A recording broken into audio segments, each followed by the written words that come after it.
The Chicago Bears are a 10-4 football team after dismantling the Cleveland Browns 31-3 in Week 15. My name is Harrison Graham. This is our Chicago Bears Now post-game show.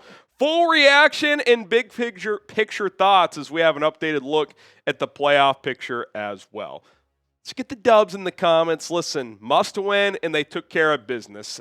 Other than a kind of weird end of the second, early third quarter period for this team today, I thought this was just a nice professional win. Good on offense, good on defense, mostly good on special teams. Cairo did miss a chip shot. We'll talk about that, but really nice to see. And let's start with the quarterback.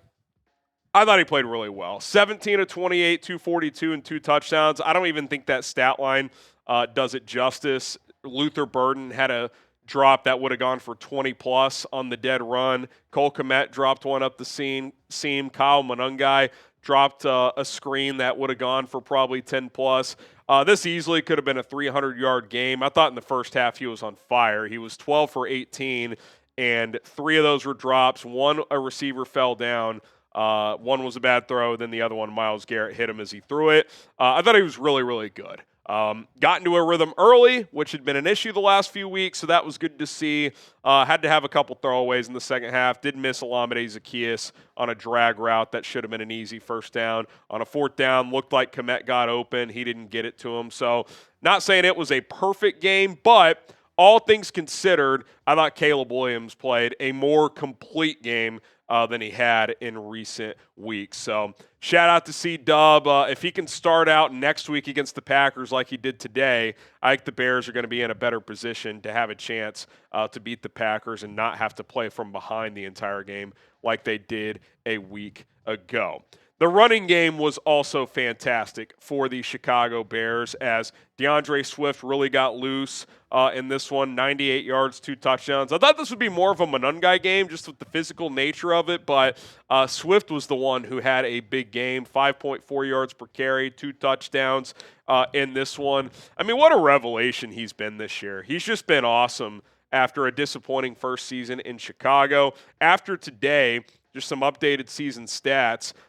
He's going to be at 935 yards and 7 touchdowns. So barring an injury, he's going to hit the century mark, 1,000 yards rushing, and potentially 10 scores. And that's for a guy who's, he's the lead back, but Monungai gets a lot of carries. So he's been awesome. I thought the Browns did a good job of slowing down Monungai. It wasn't the best game for him. I thought the offensive line push wasn't as good when he was out there, but he also wasn't as good. I thought the Browns tackled well on him. He dropped a screen early in the game, so not the end of the world. That's why when you have 2 good backs, like Ben Johnson said, you ride the hot hand. And today, that was DeAndre Swift. You also got major production from 3 of your receiving weapons. DJ Moore, Luther Burden, and Colston Loveland. You start with DJ here. You get the touchdown early, which was nice to see. A nice floated pass to the corner of the end zone on kind of the back of the end zone crosser. Really nice throw, really nice catch.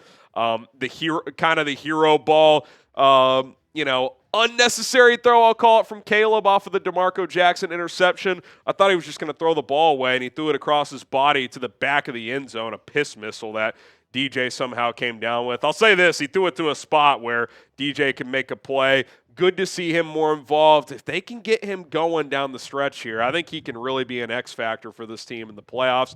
Burton had the one bad drop, but I thought he was fantastic otherwise. 6 for 84.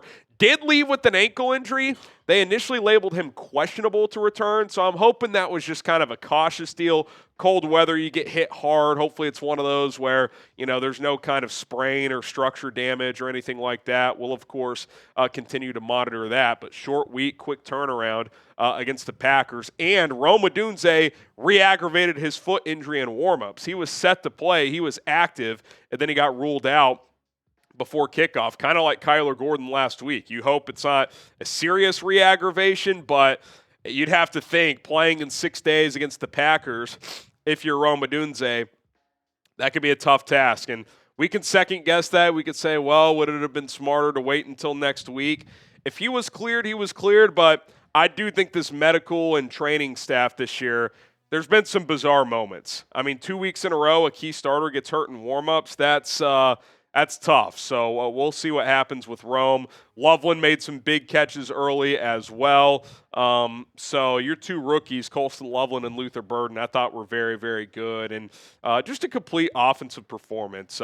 Really balanced, good mixture of run and pass. I thought for the most part, Ben was good. I thought toward the end of the first half, throwing on 2nd and 3rd and 1, kind of a little greedy there. Komet dropped the one on 2nd down, but I think you get to 3rd and 1 there. You just hand the ball off and extend the drive. But otherwise, I thought they did a good job of getting Caleb Williams into a rhythm, which was a key emphasis all week. They talked about it starting fast, getting the pass game going sooner, and they were certainly able to do that. All right, we'll talk about the defense and also kind of the playoff picture and give a slight look ahead to the Packers next week as they're playing the Broncos right now. Don't forget to subscribe. We're chasing 145,000 subs. Huge week coming up on the channel, with it being Bears-Packers Part 2. All right, we are sponsored by Prize Picks. The best daily fantasy sports app is Prize Picks. Download the app today at prizepicks.com/CLNS.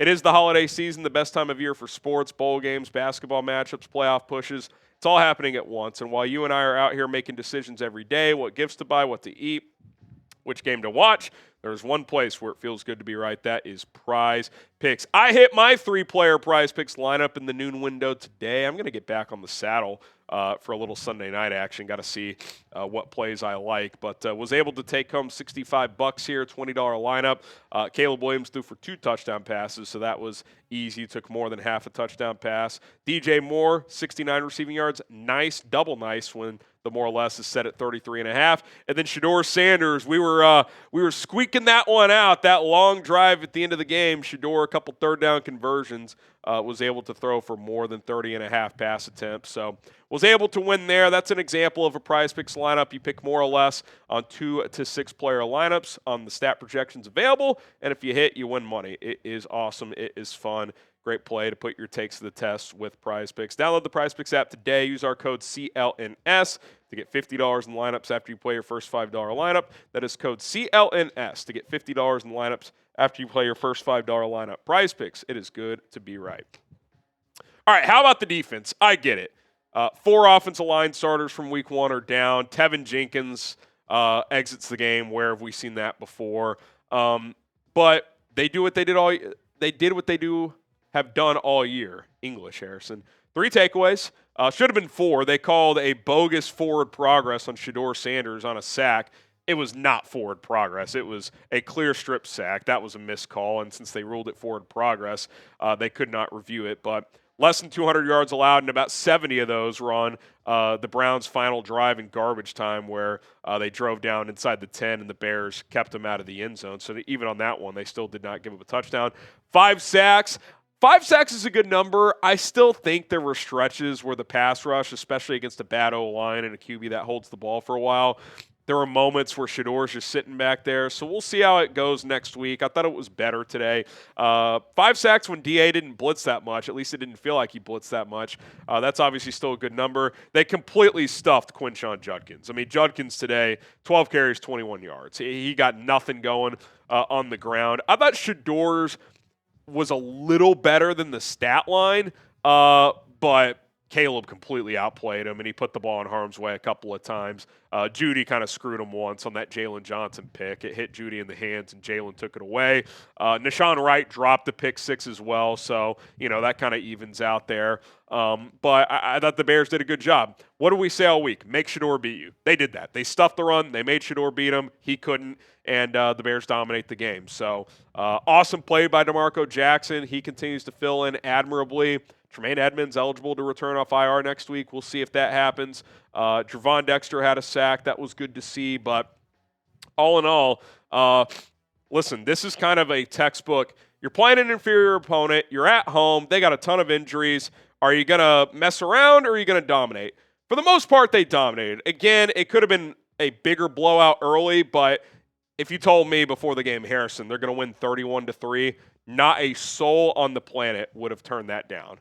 not a Bears fan at least. So really good performance. Didn't like that Cairo missed a 35-yard field goal early in the game, but Devin Duvernay popped on special teams. The kickoff coverage unit continues to be excellent. Richard Hightower, we got to give him his props. He has found some adjustments that have worked on special teams. That's been really nice to see. And now with 3 weeks left, you had to win at least 2 of your final 4. You've got the one that you for sure had to get against Cleveland.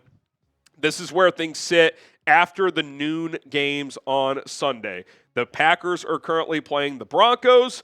The Seahawks are currently playing the Colts. The 49ers are currently playing the Titans. And if Denver beats Green Bay, you're back in first place. And also, the Lions are playing the Rams, so that's a big game as well. So a lot of things can change in the next few hours for the Bears. But one thing that is true no matter what happens in the next 3 hours, if you win next week, you're in first place in the division.